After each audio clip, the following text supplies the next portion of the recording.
Bismillahirrahmanirrahim. Assalamualaikum warahmatullahi wabarakatuh. Waalaikumsalam warahmatullahi Waalaikumsalam wabarakatuh. warahmatullahi wabarakatuh. Pada kesempatan kali ini kita akan melaksanakan fokus group discussion untuk tugas kita di mata kuliah Psikodiagnostik 3 kelas E dengan tema gangguan stres. Pertama-tama saya ingin memperkenalkan anggota kelompok terlebih dahulu. Dimulai dari saya. Kenalkan, saya Intan Salsabila, NIM 184101127. Selanjutnya silakan Saudara Neneng untuk memperkenalkan diri. Dan selanjutnya perkenalkan, nama saya Neneng Wahyuningsih, NIM 184101128. Baik, untuk selanjutnya silakan Saudara Arif untuk memperkenalkan diri. Perkenalkan, nama saya Arif Namasi Salim, NIM 184101195.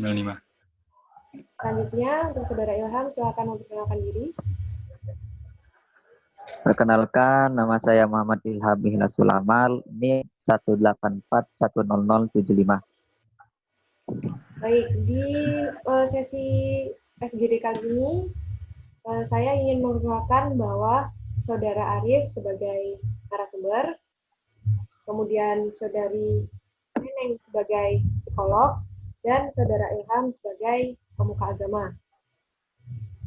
Baik, langsung saja kita masuk ke FGD. Untuk pertama-tama, saya beri kesempatan kepada saudara narasumber untuk menyampaikan pengalaman dan juga perasaan yang dirasakan mengenai keluhannya. Silakan. Oke, baik. Saya mulai. Jadi, saya itu berstatus sebagai mahasiswa aktif sekarang ya. Dan juga saya juga sambil bekerja. Jadi selama pandemi ini, karena saya membantu ekonomi keluarga juga, jadi sambil kerja gitu kuliahnya. Kadang itu pertamanya kayak lancar gitu kan biasa. Terus lama-kelamaan terus kayak mulai kayak gitu jadi. Kadang kepikiran, kadang juga ngerasain sakit kepala, sakit di bagian tubuh tertentu yang kita nggak tahu, padahal itu nggak sakit katanya.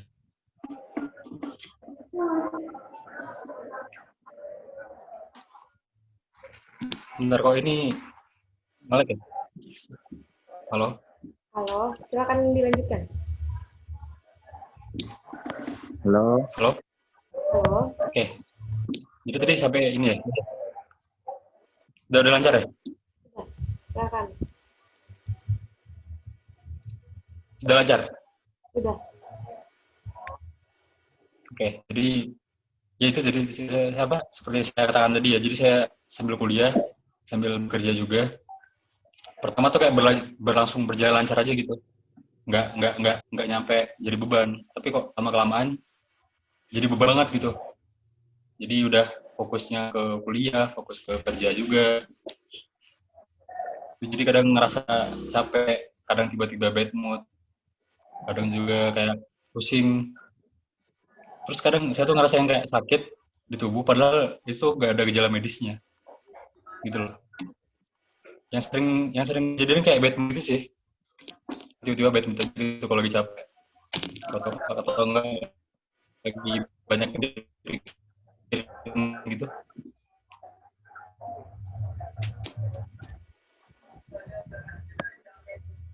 Baik, apakah sudah cukup?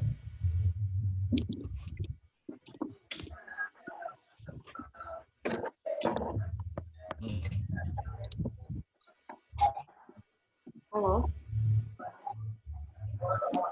Halo? Apakah sudah cukup? Ya. Oke, baik. Itu sekilas yang saya rasakan. Baik, terima kasih atas penyampaian dari saudara narasumber. Untuk selanjutnya, saya beri kesempatan untuk saudari psikolog untuk menyampaikan pendapatnya. Silakan.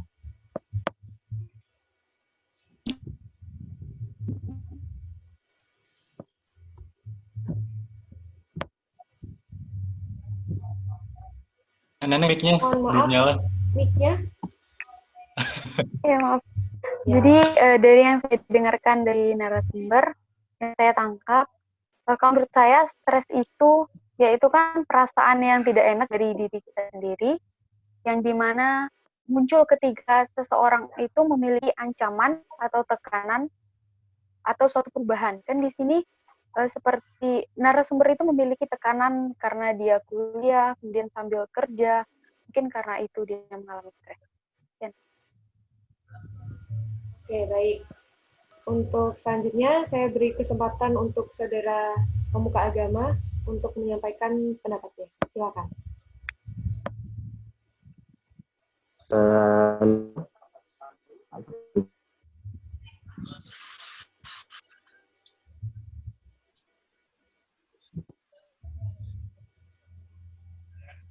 halo. Ya. Halo. Eh, baik, untuk saudara Arif ya, seperti yang sudah saya dengarkan barusan dari keluhan yang disampaikan, mungkin tentu ya dalam pandangan agama itu beban dalam kehidupan itu pasti ada ya, meskipun nanti bebannya berbeda-beda dan bermacam-macam. Dari yang saya tahu itu bahwa yang dapat dilakukan dalam mengelola atau menghadapi beban itu kan ya adalah tadi maksudnya dalam menghadapi beban itu agar kita tidak terlalu terasa gitu maksudnya.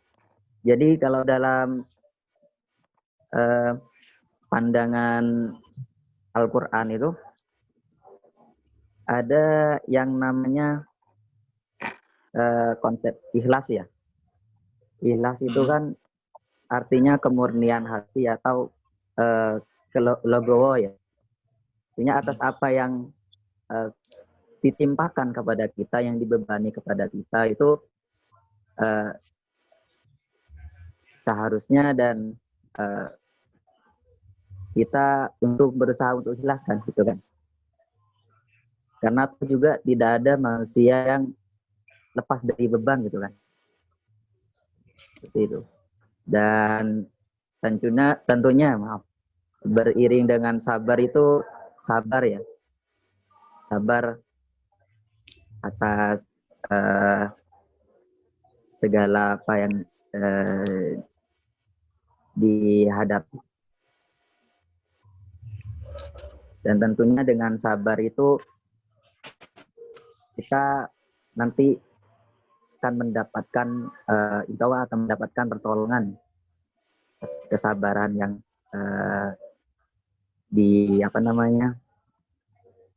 dilakukan gitu. Jadi itu ya yang mungkin dapat saya sampaikan lebih dahulu atas keluhan yang disampaikan oleh saudara Arif. Oke, baik. Terima kasih saudara pemuka agama. Untuk selanjutnya saya beri kesempatan kepada saudara narasumber mungkin ingin memberikan feedback dari apa yang telah disampaikan tadi. Silakan. Oh ya, tadi yang menurut psikolog ya. Berarti menurut psikolog kan saya memiliki tuntutan atau tekanan gitu kan ya. Dan yang benar beban itu rasanya dari sana. Jadi kayak merasa punya tanggungan besar, tuntutan yang besar. Jadi kayak apa ya?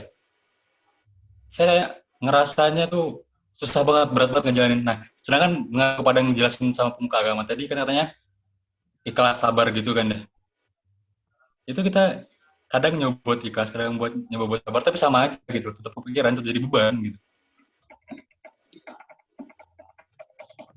Gitu. Baik, apakah Jadi, sudah? dan Oke, saya sendiri kayak masih bingung gitu cara ngatasin gimana. baik. Saya juga nggak tahu tuh gejala apa ya. Maksudnya kayak dampaknya apa gitu loh. Kalau saya kayak gitu, kira-kira. Oke, untuk selanjutnya saya persilakan untuk saudari psikolog menyampaikan feedbacknya. Ya. Jadi tadi masih bingung gitu ya, Iya. asalnya dari mana gitu.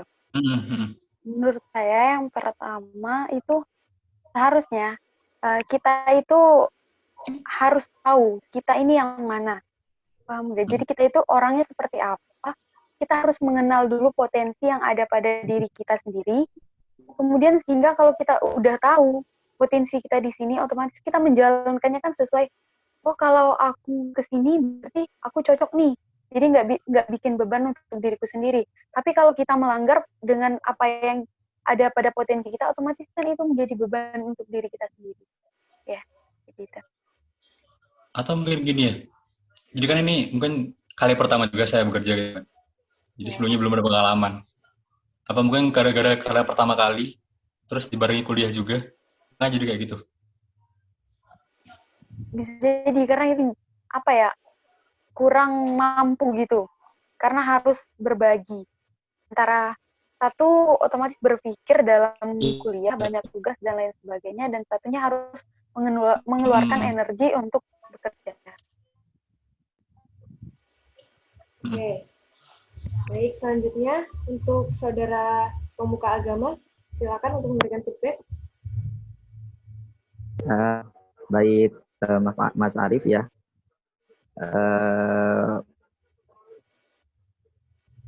Mungkin dari apa yang disampaikan barusan, dari feedbacknya, tentu ya, tapi perlu diingat lagi ya, bahwa beban itu tentu tidak akan melebihi dari kemampuan manusianya kan. La yukallifu nafsan illa wus'aha.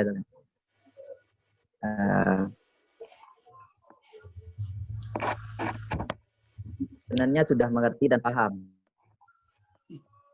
Itu atas beban yang pada manusia itu kan, manusia tidak mampu itu kan. Itu tahu kalau sebenarnya ada yang mampu, ada yang tidak mampu itu kan. Nah dari situ maka kemudian menganjurkan kita memberikan diri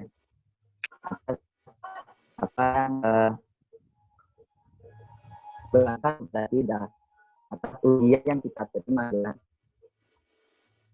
Karena toh tidak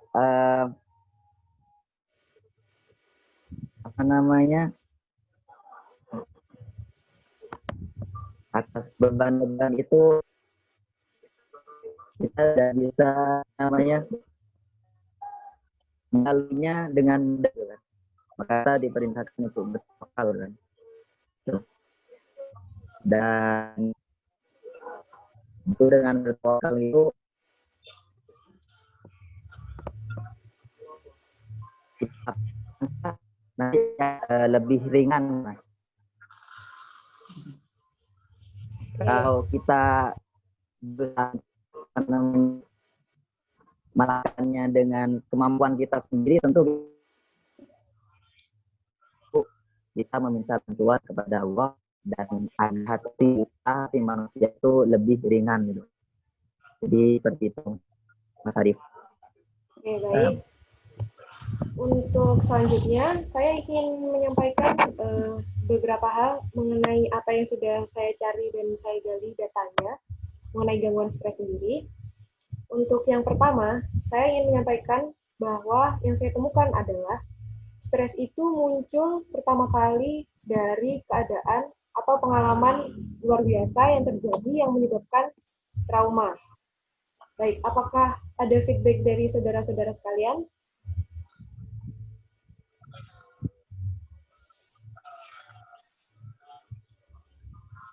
Saya persilakan untuk yang ingin menyampaikan feedback. Ya, dari saya ada. Oke, silakan. Jadi, seperti ini. Kita belajar dari perspektif psikoanalisa ya, bahwa masa lalu itu, atau yang kita sebut dengan trauma, kita sebut dengan luka batin itu sesungguhnya dapat mempengaruhi orang dalam melakukan hal itu.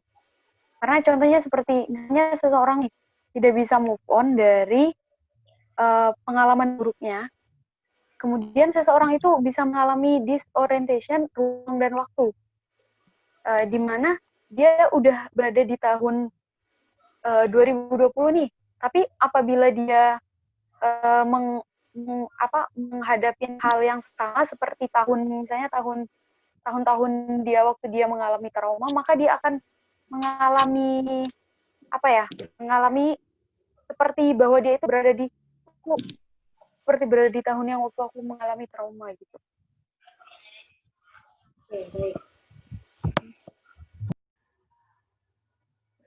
Baik, akan saya ulangi pembahasan yang tadi saya sampaikan, yakni mengenai stres yang selalu bermula dari adanya pengalaman di masa lalu yang luar biasa yang menyebabkan trauma. Baik, apakah ada feedback dari saudara-saudara sekalian? Ya, ada. Dari Silakan. saya. Jadi dari yang kita ketahui dari perspektif psikoanalisa bahwa masa lalu itu ada kaitannya dengan kita sekarang ini. Contohnya seperti apabila kita tidak bisa move on dari hal-hal yang membuat kita selalu kepikiran, yaitu seseorang itu mengalami disorientation ruang dan waktu di mana dia itu berada di tahun 2020, tetapi pikiran dan perasaannya itu di tahun yang dia mengalami trauma. Sehingga ketika mendapatkan stimulus yang sama dari seseorang, walaupun orang itu berbeda dan tempatnya berbeda, tapi dia tetap merasakan seperti di tahun waktu dia mengalami trauma. Juga hal ini terdapat di PPDGJ, panduan itu ada yang menyebutkan bahwa terdapat gangguan stres pasca trauma, yaitu gangguan yang ditandai dengan kegagalan untuk pulih setelah mengalami atau menyaksikan peristiwa yang mengerikan, yang dimana penderita itu selalu ingat akan trauma dia. Baik, apa sudah cukup? Sudah. Apakah ada feedback lain dari saudara-saudara?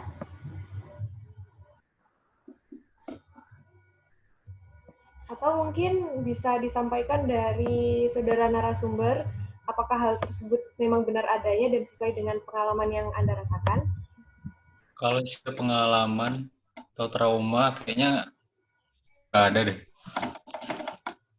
Oke. Maksudnya saya juga nggak bisa memastikan deh. Nggak terlalu ingat juga trauma. Baik. Untuk saudara pemuka agama, apakah ada feedback?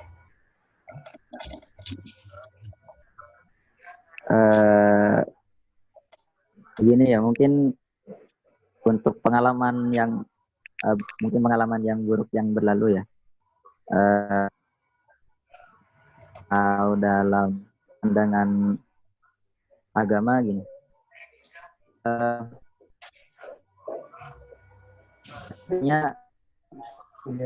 segera beranu ya, kita mempunyai pengalaman yang buruk di masa lalu dan kita merasa sudah ingin berubah, artinya segera berubah gitu kan.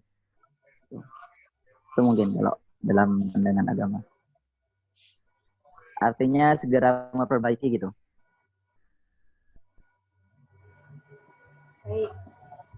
Untuk selanjutnya, saya juga ingin menyampaikan hasil dari data bahwasannya stres itu termasuk dari respon maladaptif, yakni kegagalan mekanisme penyesuaian untuk mengatasi kondisi yang menimbulkan masalah. Jadi, apakah ada feedback dari saudara-saudara mengenai respon maladaptif yang menyebabkan stres ini? Respon maladaptif itu contohnya seperti apa ya? Respon maladaptif itu kegagalan dari mekanisme penyesuaian. Jadi yang seharusnya kita bisa survive dan bisa mengatasi apa yang sudah terjadi, tapi diri kita masih memberi batasan dan juga masih memberi istilahnya ruang yang seharusnya tidak perlu untuk kejadian-kejadian dan masa lalu yang harus diingat seperti itu.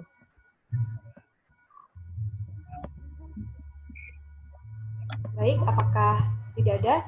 Mungkin bisa menyampaikan hal-hal lain yang ingin disampaikan lebih lanjut lagi, saudara-saudara? Benar dari saya ya. Boleh. Ada juga itu stres itu karena ketika orang seringkali merasakan kecewa itu justru karena lantaran dia tidak bisa mencapai apa yang ia sudah targetkan dan apa yang sudah ia pilihkan. Jadi kayak gini, aku kedepannya harus seperti ini nih. Padahal ternyata potensi diri tidak nggak nyampe dengan apa yang ia rencanakan. Jadi otomatis dia kayak down gitu. Loh, kok aku nggak bisa? Padahal aku sudah menargetkan ini seperti ini dan lain-lain. Nah, kalau yang disebutin barusan tuh kayak sesuai sama yang apa terjadi sama diri saya gitu kan. Ya. Jadi yang barusan disebutin dari psikolog itu kan, jadi itu salah satu penyebab dari stres gitu ya. Jadi selama ini apa yang saya rasakan itu bisa dibilang stres, seperti itu.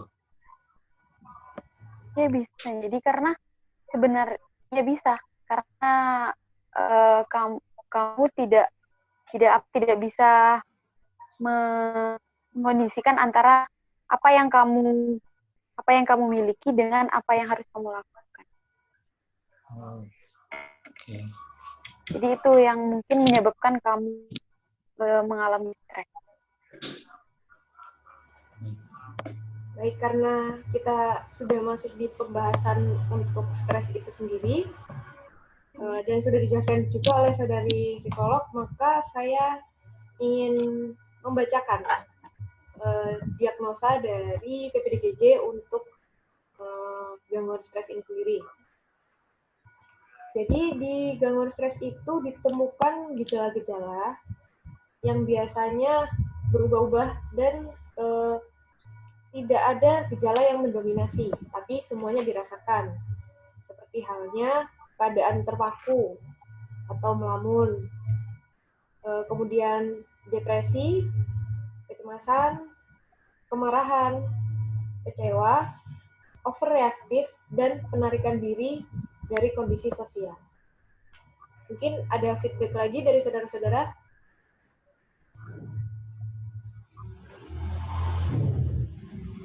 Jadi walaupun saya cuma merasakan satu gejala dari gejala yang saya sebutkan tadi, itu masih bisa dibilang stres.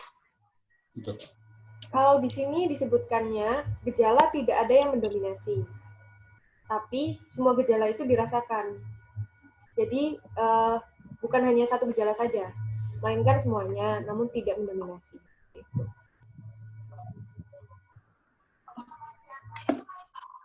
Baik, apakah ada feedback lagi? Ada tambahan dari saya. Kemudian stres itu ketika seseorang mulai merasakan gangguan fisik secara fisik. Jadi gangguan fisik itu muncul atau semakin parah karena meningkatnya dari stres terhadap orang tersebut. Kemudian yang kedua itu ketika sudah mulai merasa tidak produktif nih dalam bekerja, berpikir, belajar.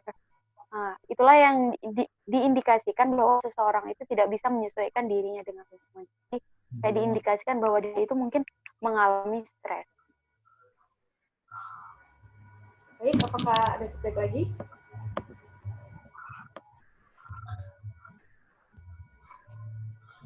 Tidak ada. Baik, mungkin karena kita sudah masuk ke pembahasannya dan juga cara-cara memahami dasar-dasar dari stres sendiri, saya ingin menyampaikan kepada saudari psikolog untuk bisa menyampaikan mengenai bagaimana cara menangani stres itu sendiri. Dipersilakan. Jadi yang pertama nih, yang seperti yang sudah saya sampaikan, kita harus tahu nih, kita orangnya seperti apa, kita memiliki potensi yang bagaimana, yang dimana apabila kita sudah mengenal apa itu potensi yang kita miliki, jadi kita bisa mengarahkan diri kita, oh aku harus ke sini, karena aku memiliki potensi ini, supaya kita itu tidak merasa kecewa. Jadi apa yang kita lakukan itu sesuai dengan yang kita mau. Mungkin hal itu bisa menghindarkan kita dari stres. Jadi yang kedua itu bisa menghindarinya, misalnya kita udah mulai mau mengalami pemikiran yang mengarah ke stres nih. Jadi kita harus mencari tahu penyebab atau kecenderungan yang timbul atas apa yang kita rasakan. Misalnya kita mengalami gangguan ini nih, oh kita harus cari tahu apa ya penyebabnya. Jadi kita harus memperbaikinya. Kemudian kita bisa melakukan me time, yaitu menyenangkan diri kita sendiri. Dimana kita melakukan refreshing, membuat kayak merefresh otak kita supaya nggak terlalu tegang atau gimana. Kemudian beraktivitas yang sesuai dengan apa yang kita inginkan supaya sejalan antara pemikiran dengan yang kita lakukan itu enak gitu. Dan berusaha selalu menerima diri kita apa adanya, mencintai diri kita apa adanya. Kan biasanya ada nih orang, aku orangnya seperti ini, tapi aku melihat, oh temen aku kayaknya lebih bagus nih, aku harus ngikutin dia, aku harus seperti dia, aku harus berpenampilan seperti dia. Itu kan sama aja kita nggak bisa menerima diri kita sendiri. Jadi kayak kita harus bisa menerima apa kita apa adanya gitu. Baik, untuk selanjutnya saya beri kesempatan untuk saudara pemuka agama untuk menjelaskan bagaimana cara kita menangani stres dari segi spiritualitas. Dipersilakan.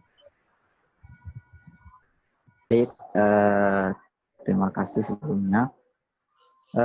Dalam hal stres ini kan, kalau dalam bahasa agama mungkin bahasanya lebih ke beban ya. Stres itu kan sebenarnya mungkin bahasa modern ya. Kalau di Islam, kalau di agama mungkin beban. Nah, dalam untuk menghadapi beban dan ini agar kita mampu menjalani kehidupan dengan baik dan normal seperti biasanya, ya dengan kelola ya, dengan beban itu dengan baik. Artinya apa modalnya untuk mengelola beban itu? Tentu dalam agama adalah hubungan kita dengan Tuhan ya, hubungan kita dengan Allah, gitu kan? Artinya kita tidak dalam menghadapi kehidupan, dalam menghadapi, menerima, mengalami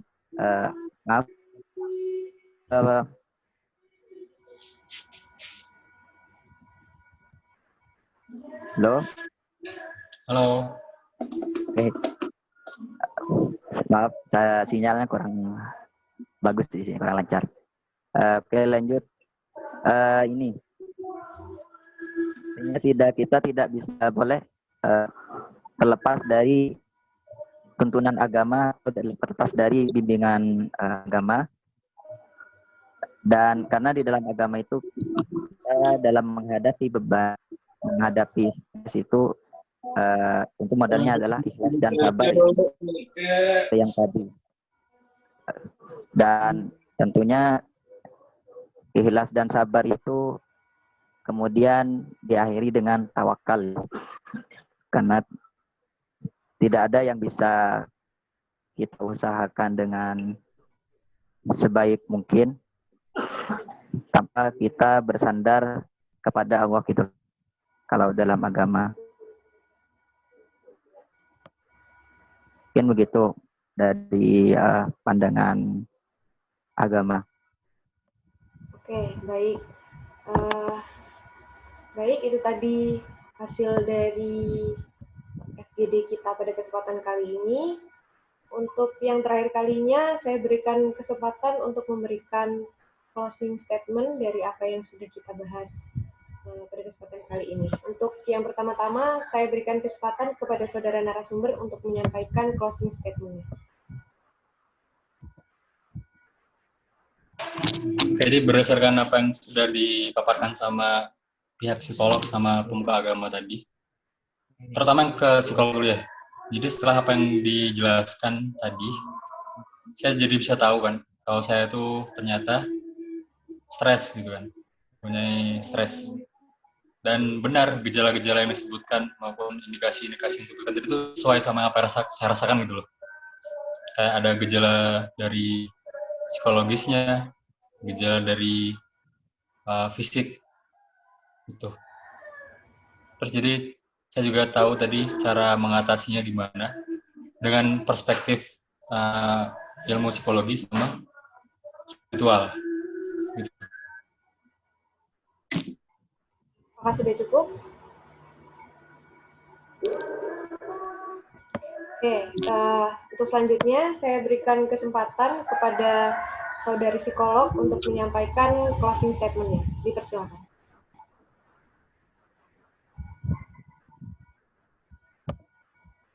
Mohon maaf, mic-nya dibuka terlebih dahulu. Jadi yang kita ketahui, stres itu kan muncul karena seseorang itu menghadapi ancaman, tekanan, atau sebuah perubahan, di mana stres itu juga dipengaruhi oleh trauma kita sendiri, trauma dari masa lalu. Kemudian ilmu psikolog itu juga dengan ilmu agama itu memiliki keterkaitan erat, sehingga yaitu pada ketenangan hati yang dimana Tuhan itu memudahkan kita lebih, kalau kita memiliki ketenangan hati, jadi kalau kita memiliki ketenangan hati, Tuhan itu memudahkan kita agar kita bisa lebih sehat dalam bertingkah dan berperilaku.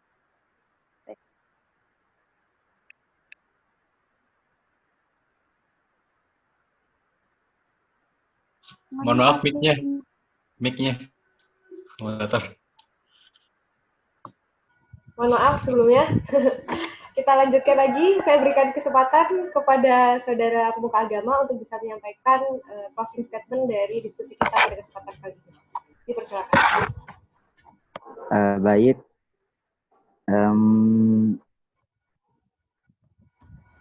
Dalam menghadapi beban, dalam menghadapi tekanan dalam hidup nih, tentu kita tidak boleh lupa ya bahwa pertolongan Tuhan atau ulur tangan Tuhan itu selalu ada ya, ulur tangan pertolongan Allah itu selalu ada. Dan bahwa mungkin berlandaskan pada ayat 1 surah Al-Insyirah ya, alam nashrah laka sadrak, bahwa mungkin bisa saya artikan, bisa saya ambil pahami bahwa bukankah Allah sudah melampangkan dada kita dalam menghadapi segala beban, segala ujian di dunia ini, sehingga kita tetap bisa menjalani hidup, gitu kan? Menjalani hidup dan menyelesaikan segala masalahnya dengan baik, gitu kan? Seperti itu dari saya. Baik, karena semua peserta sudah menyampaikan closing statement-nya, maka FGD kali ini bisa kita tutup. Saya ucapkan terima kasih sebanyak-banyaknya kepada saudara narasumber, saudara pemuka agama, dan saudari psikolog yang telah menyampaikan pendapat, feedback, dan juga sudah menyampaikan pula closing statement yang bisa dijadikan sebagai kesimpulan dari hasil diskusi pada kesempatan kali ini. Baik, mungkin bisa saya tutup sekarang ya. Terima kasih sebanyak-banyaknya karena sudah mengikuti FGD dengan tertib. Sekian dari saya. Wassalamualaikum warahmatullahi wabarakatuh. Waalaikumsalam warahmatullahi wabarakatuh.